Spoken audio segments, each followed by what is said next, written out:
పెద్ద ఎత్తున పాల్గొంటారండి. కడపలోని ప్రజలందరూ పాల్గొంటారు, పిల్లలు పాల్గొంటారు, స్టూడెంట్స్ పాల్గొంటారు, అందరూ పాల్గొంటారు.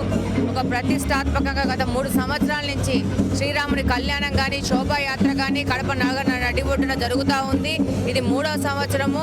ఈ సంవత్సరము ప్రభుత్వ తరపు నుంచి కూడా ఈ శోభాయాత్రని ముందుకు తీసుకెళ్లే విధంగా ఏర్పాటు చేయడం జరిగింది.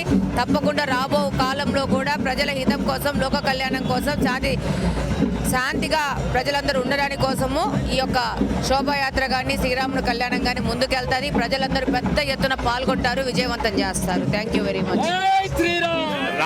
రాష్ట్రంలోని ప్రజలు, రైతులు సుభిక్షంగా ఉండడంతో పాటు కడప ప్రజలు కూడా, కడప పట్టణంలో కూడా గతంలో 3 సార్లు చేశామని, ఈ ఉత్సవాన్ని రాబోయే సంవత్సరంలో కూడా ఘనంగా నిర్వహిస్తామని కడప ఎమ్మెల్యే మాధవి రెడ్డి స్పష్టం చేస్తున్నారు. ఇది ఇక్కడి తాజా పరిస్థితి. కెమెరా పర్సన్ అశోక్తో శ్రీనివాస్, రాయలసీమ స్పెషల్ కరెస్పాండెంట్, కడప.